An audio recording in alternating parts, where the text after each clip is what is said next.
Good evening, everybody. Good evening. It's the night before Christmas. I'm very excited. The excitement is building. I know. It's been so great to share stories with you this whole long time. And we are on the 23rd day of our storytelling. Mm-hmm. And we have pulled out of our Advent calendar Joseph. It's getting close. When Joseph shows up, you know it's almost time. That means business. That's right. So we're going to put Joseph right over here next to his wife, next to the cow, in the manger. Getting ready? Yep. All right. Well, we only have a couple more things. We have 2 more stories after tonight. 2 more. 1 more tomorrow night. We'll see you then. And then, remember, on Christmas Day, we're going to do it at 1:30 in the afternoon. Yes. Excellent. Well, tonight we have a special story about Las Posadas, which is a wonderful tradition from my part of the country where I grew up.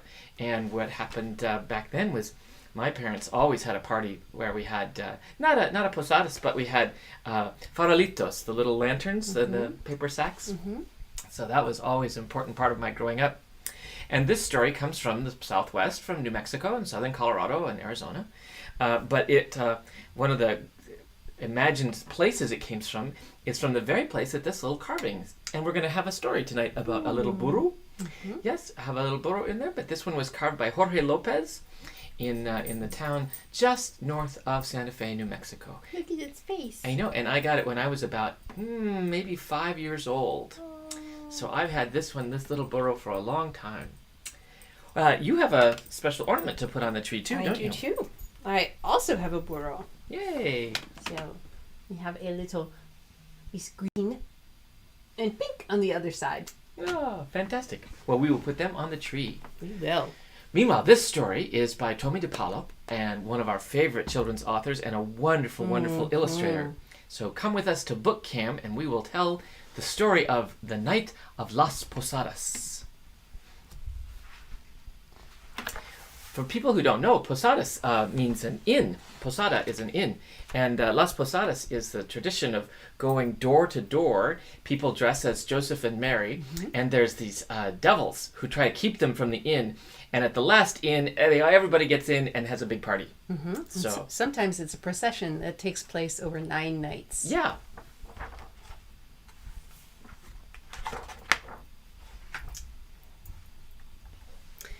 In a little village, high in the mountains above Santa Fe, preparations for Las Posadas had been going on for weeks. I'd been in those mountains. Sister Angie was so proud. Her niece Lupe and Lupe's new husband Roberto had been chosen to portray Maria and Jose, Mary and Joseph. Sister Angie had been in charge of Las Posadas for years and years. It was she who trained the singers who followed Maria and Jose as they made their way around the plaza in old Santa Fe and finally into the courtyard of the Palace of Governors, where an empty manger waited for the birth of the Holy Child. Now, Sister Angie said, speaking to the 2 men who would play the devils, here's a picture of what your faces are going to look like. She wanted to make sure they knew how to paint their faces red, with black eyebrows and beards, and that their red satin costumes were just right, especially the red capes and head caps with pointy red horns. The devil would snarl and hiss as he tried to keep Maria and Jose from finding shelter.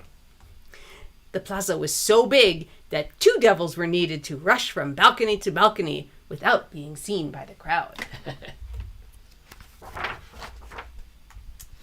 Sister Angie always made the costumes for Maria and Jose herself. Blue and white for Maria, brown for Jose. Stand still, she told Roberto. Lupe, I hope he isn't as fidgety at home. Oh, no, Tia Angie. He's just nervous about being Jose. Ah, well, Sister Angie said. Let's just go to the church and look at Maria and Jose. They will give you inspiration, Roberto. Miguel Ovideo, the Santero maker, had made a beautiful carving of Maria and Jose for the Golden Jubilee of Sister Angie the year before. 50 years as a sister. Father Vasquez had put the carving in a place of honor in the church. As Christmas drew near, it was moved near the altar rail. They stood looking up at Maria and Jose on their way to Bethlehem. Just think of the carving and try to look like them, Sister Angie told them. I will, promised Roberto. At least we don't have to worry about a burro. Las Posadas didn't have a burro in the procession. Maria and Jose walked. The burro had only made problems, so they had stopped using one years ago. Finally, it was the night of Las Posadas, and Sister Angie came down with the flu. No. There is no way you can go tonight, the doctor told her. Walking in all that cold weather, and they say that snow is coming. They will just have to get along without you this year. For the first time, Sister Angie would not be at Las Posadas. Don't worry, Tia, Lupe told her. We will make you proud this evening. In the streets leading to the plaza, men were busy putting the farolitos in place. They would be lit as soon as it got dark.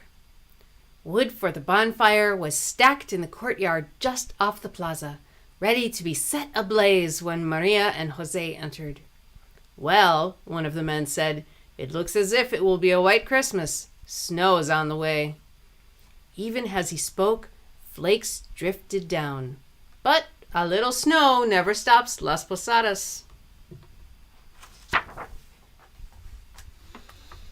Up in the village, the singers, the candle bearers, and the devils piled into their cars. They wanted to get down the mountain before the snow, which was beginning to fall heavily. Do you have the music? Where's my guitar? Hey, wait, I forgot my gloves and earmuffs. I'm so nervous. It's a good thing you're not Maria. You'd faint. Me. Oh, I hope my voice is loud enough. I've never sung the devil before. It was the same every year. Sister Angie looked out her window. Yes, she wiped away a tear as she saw Roberto's old pickup pull up outside. Lupe and Roberto got out and rang the doorbell. They wanted Sister Angie to see them in their costumes. Ah, Maria and Jose, you look wonderful. If I had my way, I'd offer you shelter right here. Now, give me a kiss and be off. Roberto and Lupe were the last to leave the village. Roberto's pickup had been acting up lately, and the deep snow didn't help. A sudden skid, and the motor died. What to do? I'll walk ahead and see if I can get some help, Roberto said. Roberto told Lupe, wrap up, and I'll be back before you know it. Down in the town, everyone had gathered. The snow had tapered off and was falling gently. The farolitos were lit. The plaza looked magical. Where are Lupe and Roberto? Father Vasquez asked. It's almost time to start. The guitars were tuned. The horn player had warmed up. The singers were ready. Even the devils were ready. But no Roberto and Lupe. And everyone knows you can't have Las Posadas without Maria and Jose. Well, that's true. Suddenly, down the street came a young couple. The man was leading a burro, carrying a young woman. We're friends of Sister Angie, the man said. Roberto and Lupe are stuck in the snow on the mountain road, so we have come to take their place. We know what to do, and we thought our burro could be in the procession too. My wife is going to have a baby, and it would be better for her to ride. Oh, let's go then, Father Vasquez said gratefully. The snow's really coming down. Mm-hmm. The candle bearers led the way, followed by Maria and Jose. The musicians followed, and then came the singers. Out into the plaza they went. Everyone knew their part, even the burro. They stopped at the first door. Oh, let the holy couple in. Give them shelter. Let Maria rest so that the holy child can be born, they sang. Jose knocked with his staff. Maria looked down from the burro and smiled sweetly.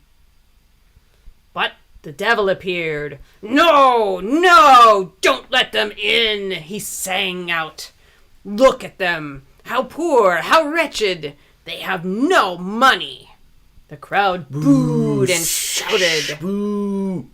The procession moved on, knocking on one door after another. Sometimes the devil popped out at them, and the crowd booed even louder. Boo! And sometimes they knocked, and no one answered. It was one of the most beautiful Las Posadas ever held.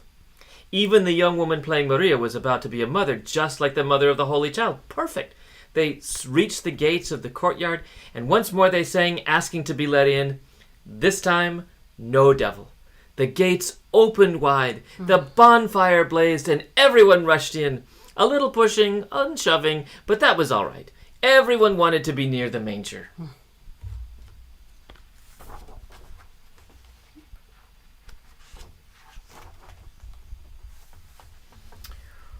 Well, you certainly saved Las Posadas, Father Vasquez said, turning to thank the young couple who had taken Lupe and Roberto's place. But they were nowhere to be seen. Maybe they didn't know that they were to sit in the special place near the empty manger. Father Vasquez, we are so sorry to be late. It was Lupe and Roberto, calling out as they rushed into the courtyard. Did we ruin everything? No, Father Vasquez said. Sister Angie's friends were here. They led the procession, but now I can't find them. Go quickly and sit by the manger.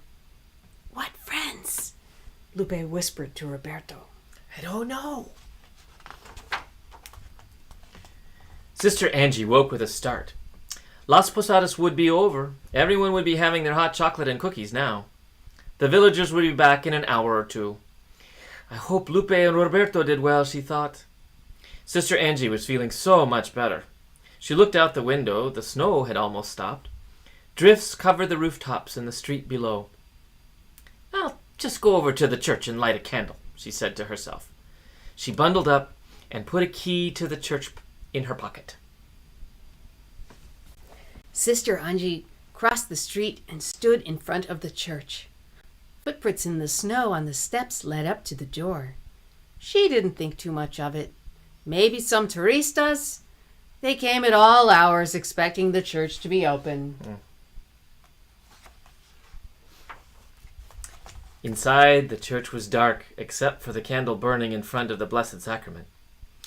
I'll light a candle in front of the carving, she said.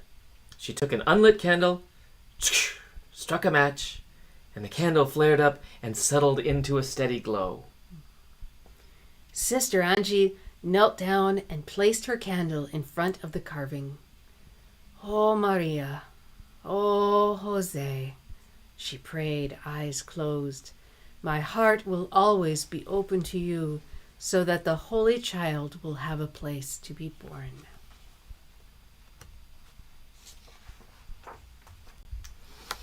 Sister Angie opened her eyes.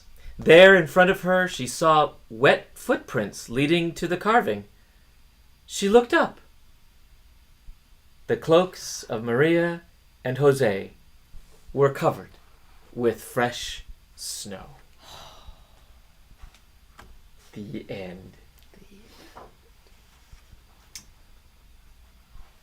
Oh, so there are more things in heaven and earth than are dreamt of in our philosophies. Yeah, I like it. It's kind of like a Christmas ghost story. Or a Christmas angel story, maybe. Yes. Yes. Well, yes, sometimes we just get the help we need. We just do. We just get the help we need. And it can come from very unexpected places. Yes, indeed. Indeed. And most importantly, I think Sister Angie really summed up the heart of Christmas. Yeah, indeed. Yeah, we hope that you'll be spending it with people that matter to you. But if you are alone or away or aside, you're not completely cut off. You are part of the grand procession.